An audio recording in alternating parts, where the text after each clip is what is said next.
Welcome to the Strategy Skills podcast. I'm your host, Chris Safarova, and today we have with us Rich Hagberg, who is often referred to as Silicon Valley's CEO whisperer, is a trained psychologist who has spent the last 40 years of his career as an executive management coach for over 6,000 executives. And since 2009, he has worked with companies like Tinder, Twitter, Dropbox, Zendesk, Quora, Asana, Pinterest, Salesforce, Reddit, Instacart. Rich is often quoted in the business and general media, and he is also co-author of the new book, Founders Keepers. Rich, welcome. Thank you. Good to be here. So let's rewind a bit. How does someone with a background in psychology ends up coaching leaders from some of the most influential companies in Silicon Valley? That's an interesting story. I got recruited out of academia after I'd gotten my PhD and moved to a consulting firm in San Francisco. And all we did was assess candidates for hiring, senior candidates for hiring. And I had real questions about their effectiveness and the validity of what they were doing. They would give people a 16-minute IQ test and then interview people for 2 hours. And on that basis, they would try to make decisions. And I had been trained enough using personality tests, and computers were new. I had used them in my graduate work, but the personal computer didn't exist. And I saw the possibility of utilizing computer technology and personality testing, and then later on 360 feedback. So my boss told me that I should go back to when I shared that idea with him, he told me I should go back to my office and that I wasn't the properly deferential apprentice. I quit within a month and joined a firm that helped people who were in between jobs assess themselves and try to coach them. Coaching wasn't something that anybody talked about in those days. In 1984, I formed a company that focused exclusively on coaching executives in Silicon Valley. And along the way, I've done research. So that's the psychologist in me. I started by doing research on executives in trouble, terminated executives, and then in the late 80s on best leaders, people who had been rated by their colleagues as being outstanding leaders.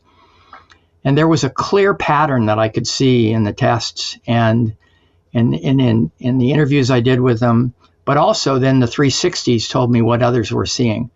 And so that's just grown. And I'm also a serial entrepreneur and have started quite a number of companies. So when my old company got acquired by Accenture in 2006, I had to stay with them for 3 years. And then I decided I was going to relaunch my consulting firm and focus on startups. And luckily enough, I got introduced to some of the most well-known entrepreneurs of the time by the venture capital firms, who are the people who send me most of my business, other than referrals from other entrepreneurs. And that's what I've been working on for that since 2009 when I started that.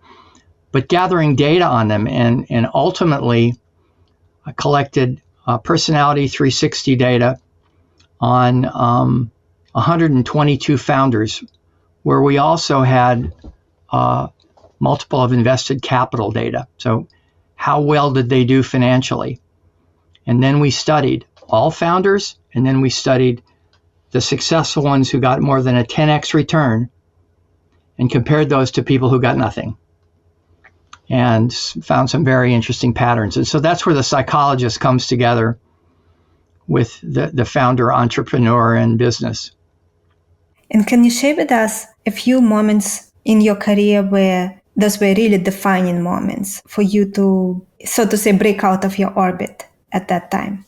It goes back to those initial times. And what happened was 360 review feedback didn't exist, and somebody came up with it in the late 70s. And I remember sitting at a table and looking at the data from what 15 of this person's colleagues said, and then what the personality test said. And it was an aha experience. It was like, oh, this is what's happening inside them, and this is how people are seeing their behavior. So their personality and their behavior, and it was like, we can put this together. Incredible.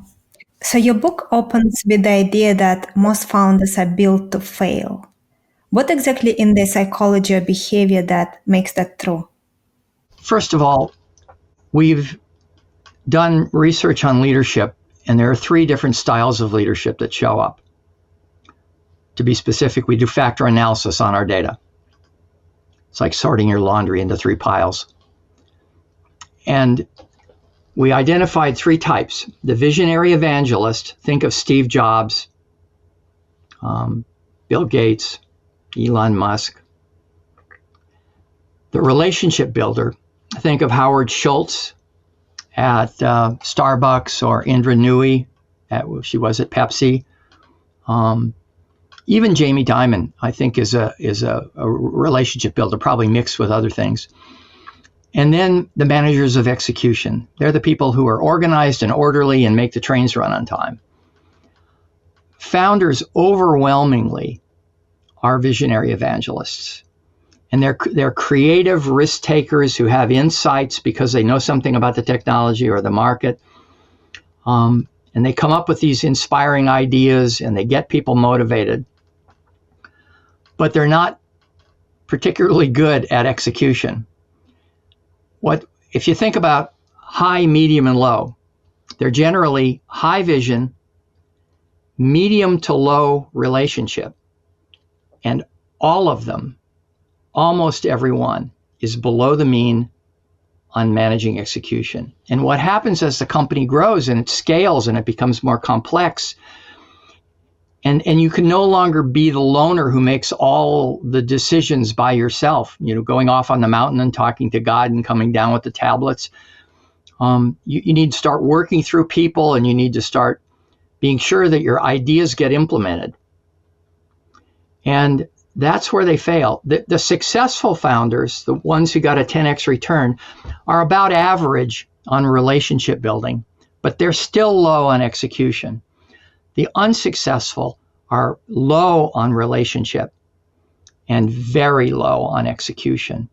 And so what happens as the company starts to scale is that becomes a problem, because things don't get executed in a disciplined way. They wait for things to break rather than putting in place systems.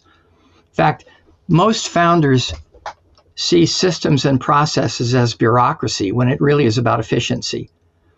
And so that resistance, a resistance to letting go of control, a resistance to chasing after shiny objects, their latest idea, and simply not being able to have the discipline to be sure that it gets executed. That causes, it's like a ticking time bomb. It goes off.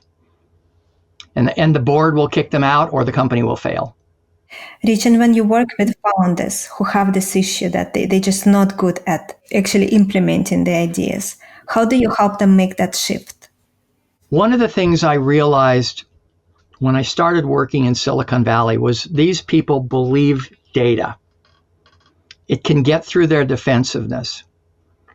And so one of them said once, he was an Israeli guy, he said, "Rich, when you, the shrink, tell me I'm insensitive, I could write that off. I can say, what do you know? When your tests predict I'm insensitive, I respect what you've done with your statistics, these days machine learning. But when 24 of my peers, superiors, and subordinates rate me low on sensitivity and write a page and a half of comments on that, I listen." And that's what usually gets through to them.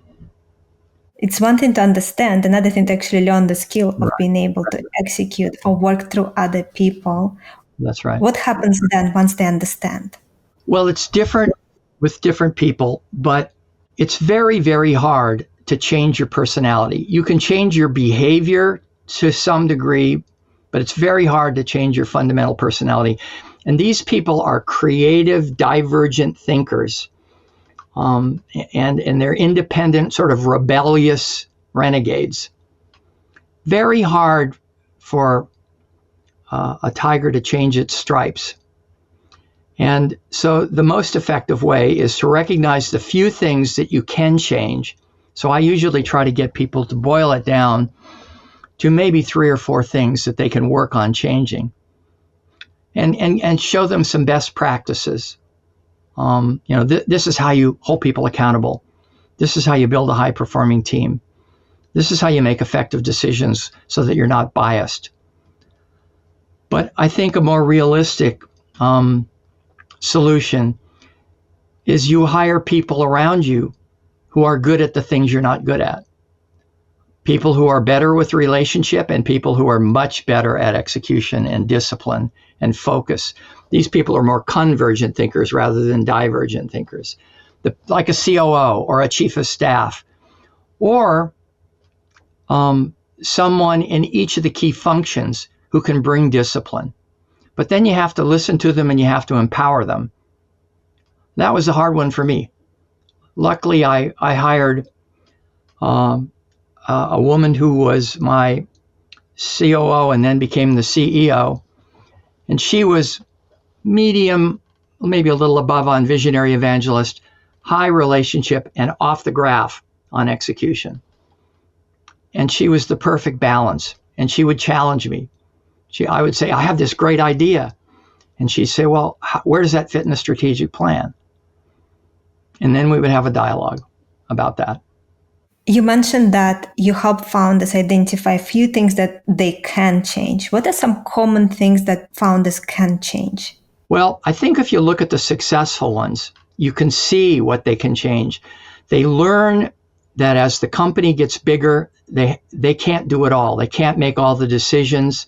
They can't micromanage everything. And so they have to learn to delegate and empower. And the effective ones delegate and empower. They learn to work through other people. They learn that their own biases can cause the team to not feel safe challenging them. Nobody wants to tell the emperor he's got no clothes. So it's important that they learn to do things like ask disconfirming questions, like, if we were to follow my proposal, what could go wrong? What have I not thought about? What are your concerns about this? And basically they have to learn to run a disciplined process that surfaces the facts, that surfaces alternatives, and then run a process where everyone's biases get overcome, if not just reduced, right? That's another thing. I think the other one is stress management. I think startups are extremely stressful. And most of these people, it takes a toll on them. It takes a toll on their decision making. It takes a toll on their health. Many of them, start using alcohol and drugs to deal with the stress. And their decisions really suffer and they get more reactive. The unsuccessful ones are more impulsive and reactive than the successful ones. So over time, they have to learn to deal with stress. And a big part of that is learning to delegate, because they start burning out because they're controlling everything. And a startup is almost a Darwinian survival of the fittest. The other thing that really seems to make a difference is founders who seek feedback. A lot of people won't tell the founder about their shortcomings. And so that's where a coach comes in. That's where objective assessments come in. And that makes a big difference in helping them to see what their blind spots are and what's getting in the way. And the successful ones are more learners. The unsuccessful ones are more defensive. They hold on to their original ideas. And adaptability, if we had to zero in on the one thing that is the biggest differentiator, it's adaptability. You never have permanent product market fit, and decisions that you make too early about a product without getting feedback or listening to feedback from your customers, your users, or your team, if your stubbornness gets in the way, you're going to make bad decisions. So adaptability is really, really key. You have to be open to input. You have to listen. And when people resist you, you have to listen to the resistance, because they may be telling you something you don't see. So those are the big things. Rich, and when you have a client that they're under a lot of stress and so they started using alcohol, drugs, and so on, how do you help them shift away from that? I think you have to teach them, you have to be proactive, and you have to teach them that they have to set boundaries on work, how much is healthy and unhealthy. They have to delegate because they can't do it all. That's what happens. It's the stress. My master's thesis was on meditation. My doctoral dissertation was on stress and its effect on people's mental health. And so, I have a very busy life, but I meditate, I walk, I live in the forest, I walk in the forest in the day. I set boundaries about when I will, how long I will work. And when I hit overload, I refer that to somebody else. So you have to set boundaries. And alcohol and drugs are temporary fixes, and ultimately they don't make anything better. And sometimes you have to refer them, but that's not something that happens that often with me. I see it occasionally, and I will call it out, but it doesn't happen very often. I think they want to grow, and they want to get better, and they want to be more successful. And if you can show them that the stress is getting in the way of their success, that's a driver. That helps them to help themselves. And when you call it out, you had situations where people say, I don't have a problem. I have it completely under control. Yeah. Well, alcoholism and drug addiction are diseases of denial. And I've had numerous 360s where raters, their subordinates anonymously, will tell them they have an alcohol problem or they have a drug problem.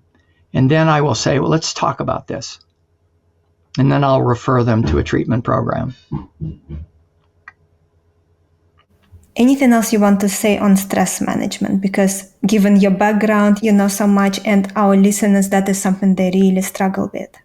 Well, it starts by asking yourself, how much do I really want to run a startup? I have a lot of people ask me, should I be an entrepreneur? And my first question is, how important is work-life balance to you? And if they say anything other than it's not important, I say, well, you need to look at it carefully, because it's almost impossible for a person to maintain work-life balance in the early stages of a startup. It's just too chaotic. There's too much to do. You don't have resources, and you probably don't have an A team in the beginning. So if you surround yourself with good people, if you learn to delegate, if you take care of yourself, once or twice a year vacation doesn't do it. You need to manage it day to day. You need to get physical exercise. I do yoga every morning. I go off and meditate for a week every year. But it's really the day-to-day management of your schedule. Some of them don't even have, when the company's quite large, they don't even have an executive assistant. And so I say to them, what's the best and highest use of your time? You should be spending your time on that stuff, not on scheduling appointments or whatever that could be handed over. First, maybe to an executive assistant and then to a chief of staff. Ultimately, if they're not too threatened by a chief operating officer, that's a good idea too. So recognize what they're good at and focus on that. and hand off the rest. Very important advice. Given your background in studying meditation and doing meditation for a long time, even taking a week a year, how many people take a week a year to meditate? We have to talk about it. Yeah. What can you share with us on what you learned about meditation, how to do it effectively, how to incorporate it into your life on a daily basis? Well, I meditate in the morning and in the evening, and I have for 57 years. So I'm pretty committed. I think going off only for 1 week a year wouldn't do it. You have to build it into your schedule. And what I notice is that the thing that's the research on meditation shows one of the things that almost always goes up the most is creativity. And IQ goes up. And what I personally find is that many of the ideas, the product ideas that I've had over the years either popped up in meditation or came up afterwards, because there's a level of clarity that you get that helps you stay focused and helps you think through things. After my meditations, my thinking is much clearer. In the morning, it helps me prepare for the day. In the evening, it's like wiping the whiteboard clean, because there's decisions and data and everything coming at you, problems, context switching all the time. And at the end of the day, you can feel like your head is spinning. But over the years of meditation, what happens is you carry a little bit of silence with you that gives you perspective. And that grows over the years. And that's made a big difference in my life. Rich, and what kind of meditation do you practice? I do transcendental meditation, and that's worked for me. And do you do it for about 20 minutes in the morning, 20 minutes in the evening? I do it for somewhat longer now because I've done it for so many years. But that's the place to start. 20 minutes in the morning, 20 minutes in the evening. And you have to arrange your life around that, because you have to build it into your routine. Then it doesn't become a discipline. People say, gee, you must be really disciplined. The fact of the matter is, it's been part of my routine for 57 years. And it's just how I work, how I operate. I get up at 5 a.m., I meditate at 6. I meditate before dinner. It's part of my routine. And currently, how long do you meditate on average? I meditate about 45 minutes morning and evening. And do you, after so many years, do you still feel that you need the mantra, or can you just go without it at some point? It's like a soothing balm that gets it when you particularly in the afternoon, when you start repeating that sound, it has a soothing effect on you, and you settle down quickly. What happens over the years is that you may start your meditation with that, but you go deep right away. I mean, it's no longer difficult to transcend thought. I mean, that's what it's about. It's about transcending the monkey mind, the busy thinking process. And it becomes slower and slower and more silent. And finally, there you sit. You're awake, but you're sitting in silence. Can you tell us about that week of meditation you do once a year? Yeah, I've done it in many different ways. I typically go off for a course where everything is taken care of. In other words, I don't have to worry about cooking. I don't have to worry about anything else. I just can focus on the meditation. And that's what I would recommend to people. In the first year I was meditating, I learned to meditate in January. In December, I went off to a 5-day course. And I got a glimpse of silence. I got a glimpse of the mind quieting down. it was still pretty busy, but I got a taste. And I realized after leaving, after 5 days, that I was taking some of that silence with me. Once I went off for a month. That was when I was doing research on meditation. I went off for a month. And that helped me tremendously over the next few years because, again, there was clarity and there was silence. And during that month of meditation, that is a very unusual experience. Most people will never know what it is like. What were you able to achieve given how much of a time you dedicated to meditation? It's not about achievement. It's about taking away thoughts. It's like when there are no thoughts, when there's no turbulent emotion, when you turn your attention inward, you just settle down, and you just be. And it's not about achieving anything in the meditation, because achievers sort of want to set goals and they want to, achieve things that are tangible. It's preparing you for action and activity by, like I said, cleaning the whiteboard and making your thinking more clear and your decisions better.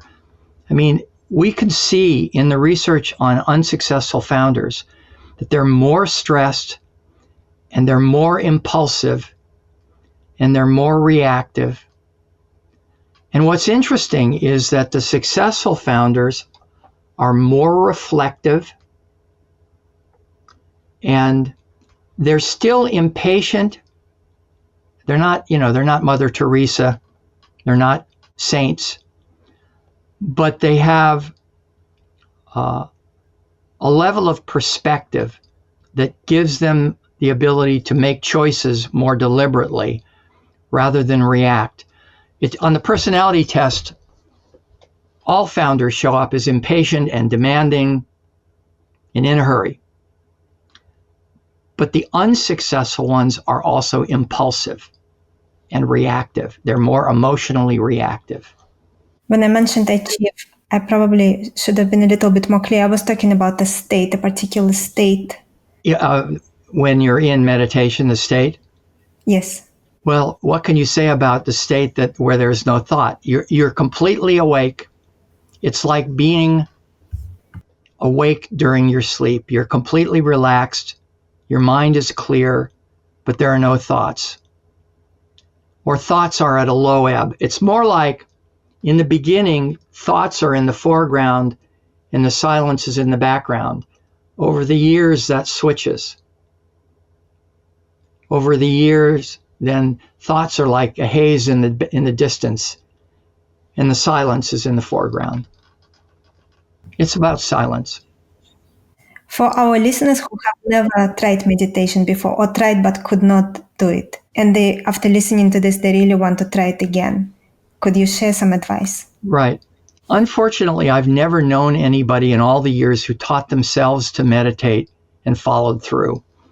Whether it's a Buddhist meditation, mindfulness, or Kriya, or transcendental meditation, or some other practice, having a practice where people help you learn how to do it effectively, because people, especially founder and intense types, they think it's all about control, and it's not about control. It's about letting go of control. So I'd say learn a technique, whatever technique you learn. I think the apps that are out there are good to get people started and give them a glimpse. But I think if you're going to follow through and make it part of your life, you need to allow it to influence the way you live your life. And that means having an established practice.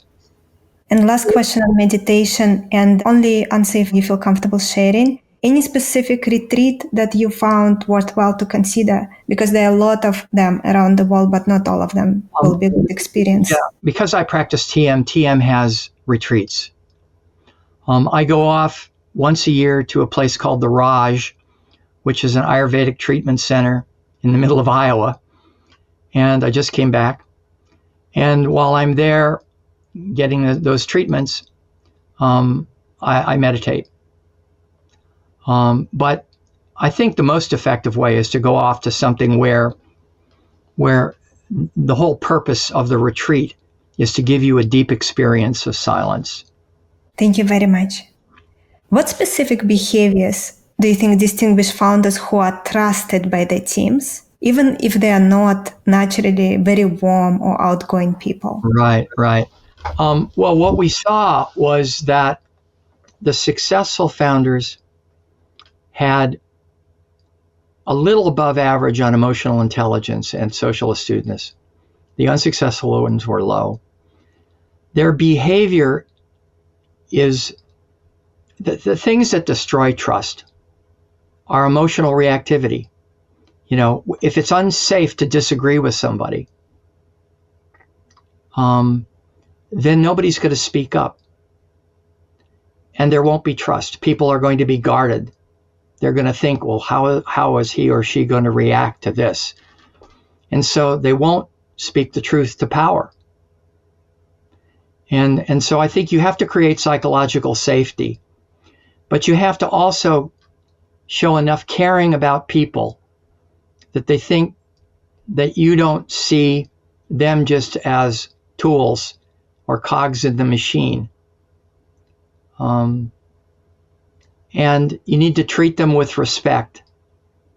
And you have to pay attention not just to their thoughts and their ideas, but to what's going on with them in terms of their concerns and their feelings.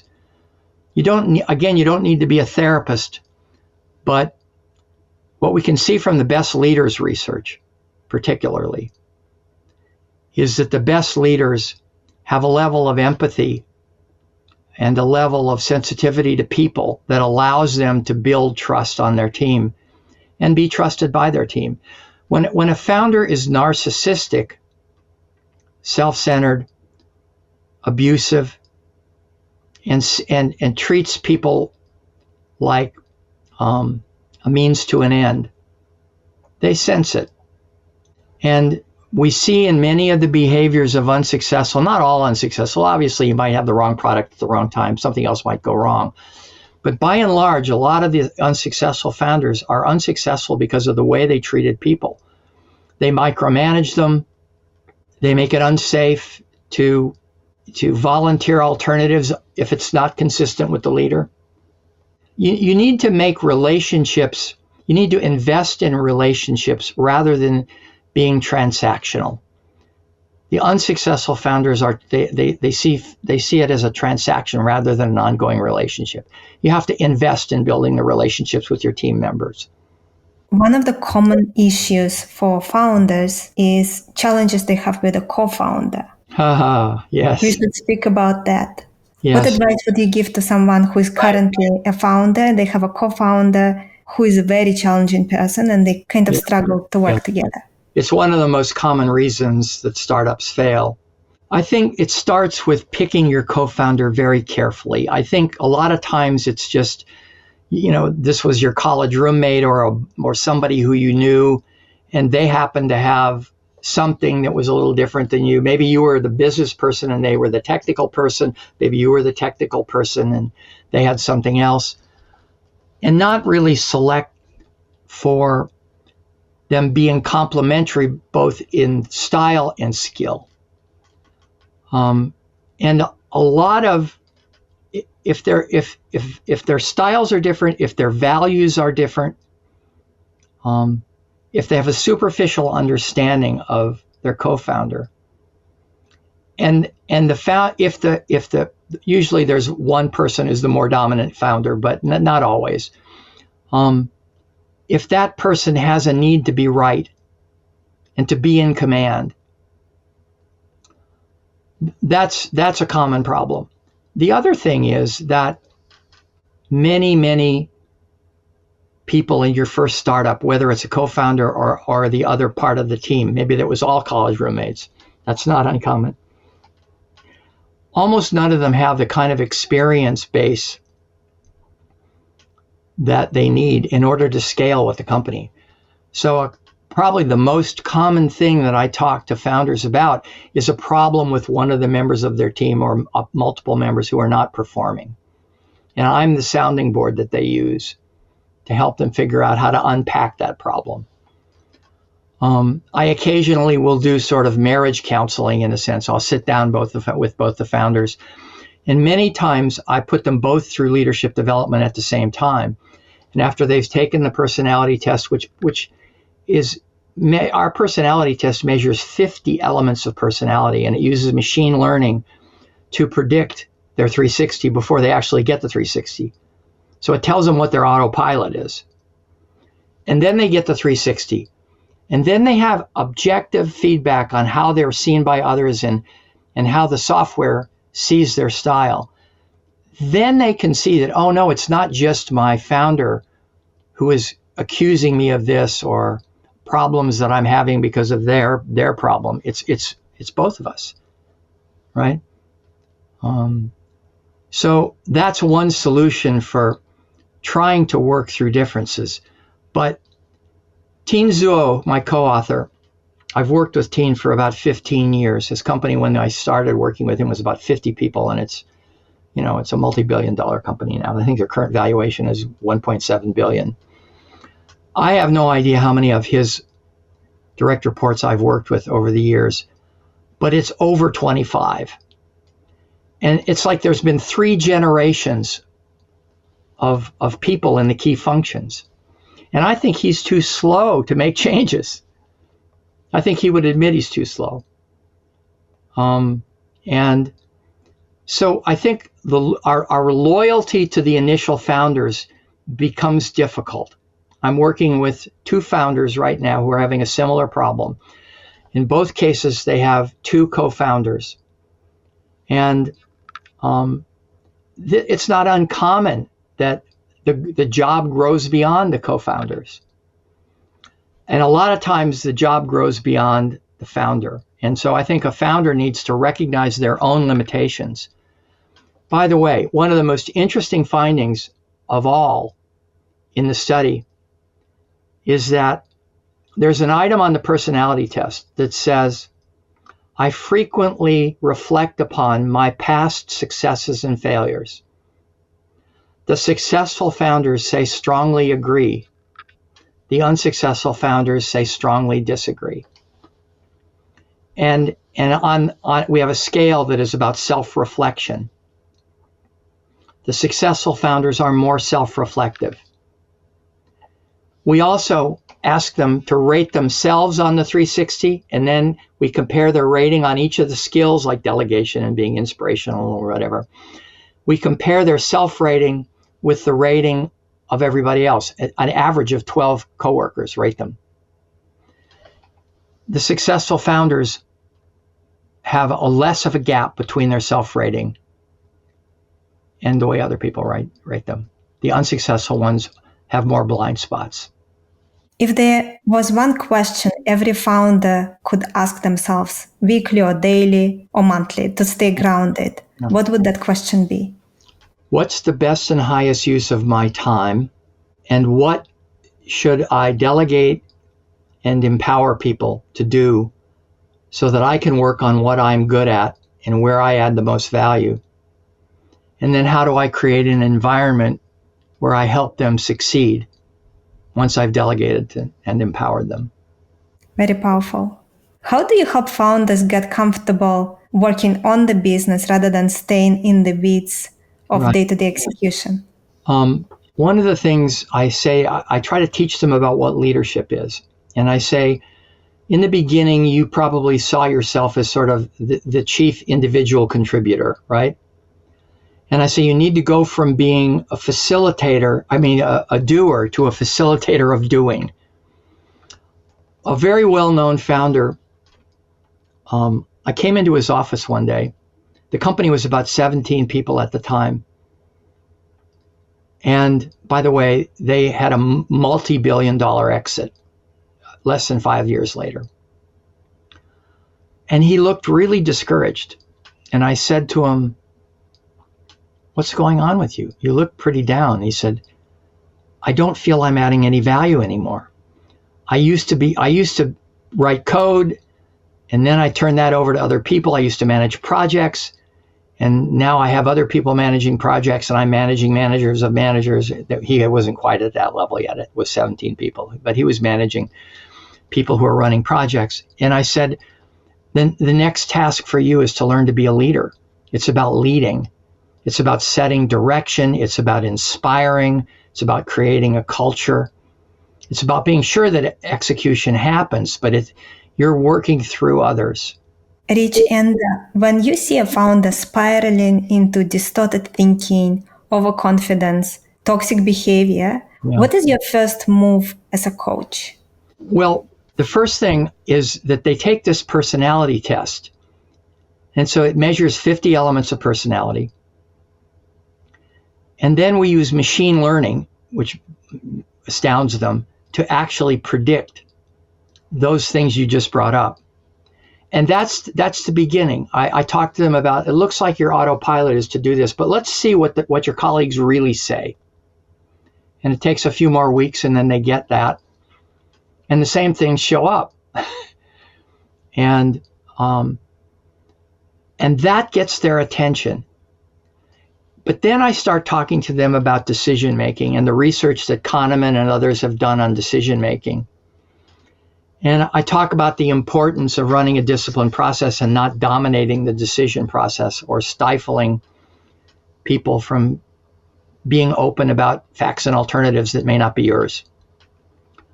If I start there, it seems to work best. I tell them about overconfidence bias. Overconfidence bias is not knowing what you don't know. And so you're involving yourself in things you should have no business in, being involved in. And I say, that's why you hire experts in each of the functions. Because maybe in the beginning, you knew more about what was going on all over the company than anybody else. But ultimately, you should hire experts. And you ought to listen to what they say. Not just pick it apart, but listen to it.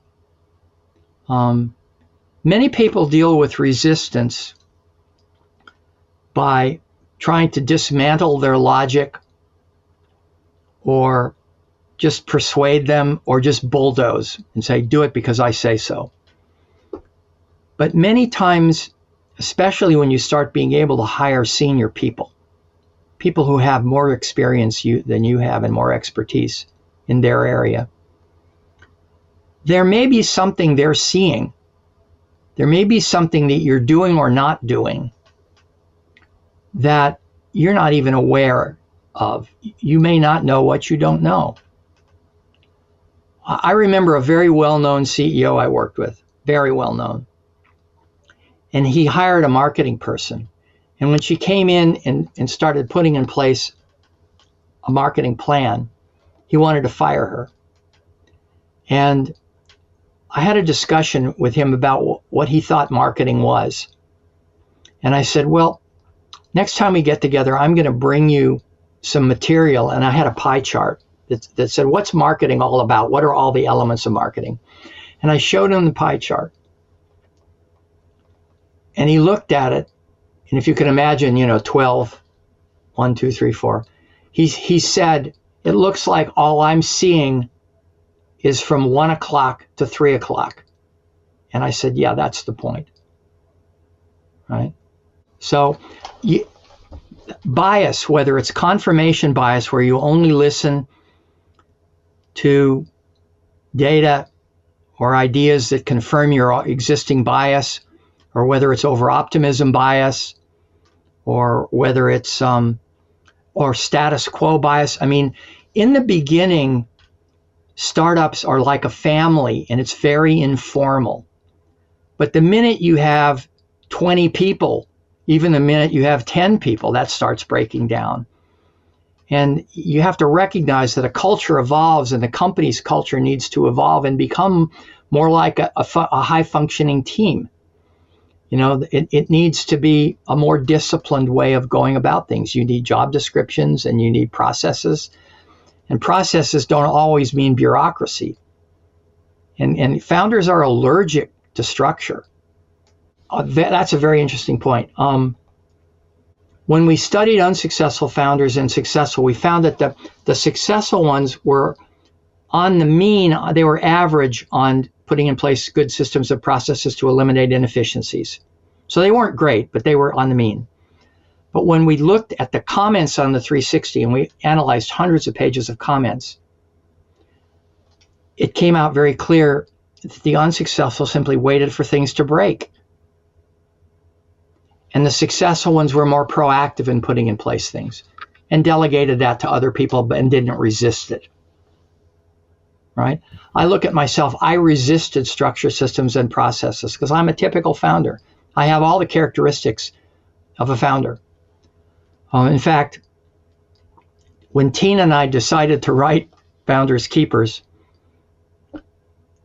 we didn't mean it to be autobiographical, but when we got about halfway through, we realized it was. Right?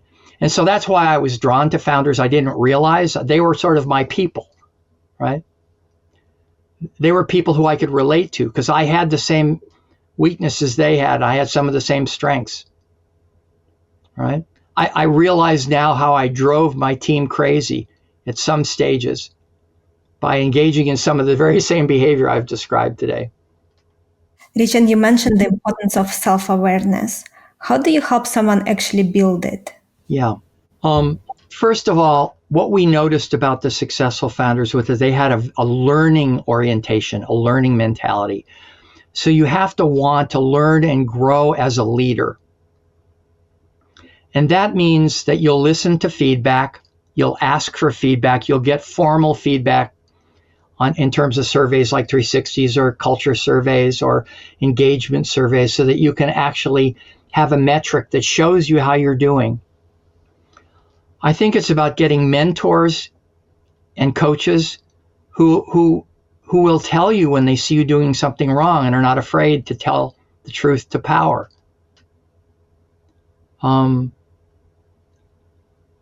I'm sort of a hybrid because I've been a founder and I've started a bunch of companies and I've also studied leadership, and so I know some best practices.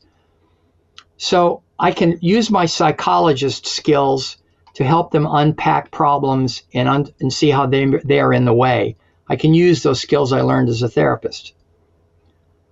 But I'm also a mentor. I mean, when you don't know how to put in place a strategy process, that you think of strategy as once a year you going off on the mountain and talking to God and coming down, or once a year doing a drill. It's an ongoing process. As the company gets bigger, you have to put in place a strategic planning process as part of how you do things on an ongoing basis. So you need mentors to teach you about best practices. The book has got 3 parts. The first part is what makes a founder a founder. What are the characteristics and the behaviors of founders? And how does that help and hurt? Then there is what differentiates the successful from the unsuccessful. And the last part is best practices in the 10 areas where their colleagues said it was important for them to grow, but the scores were low. So the gaps between what was important and performance.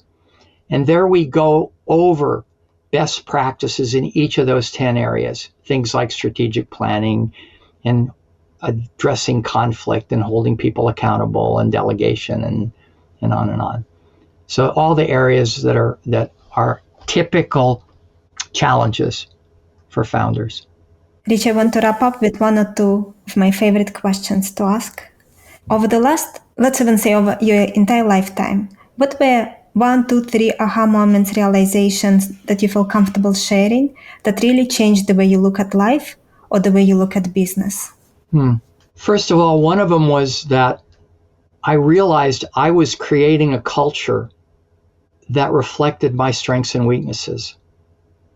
And that if I was going to make the company better, I was going to have to grow as a leader. And that I had to address the things that were my personal weaknesses that were becoming institutionalized. The second was that my independence,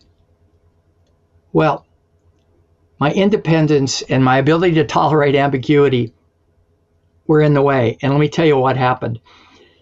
In my first 360, I was accused of drive-by delegation, which meant that I sort of drove by, yelled out the window what I expected, and didn't clarify it, and drove away.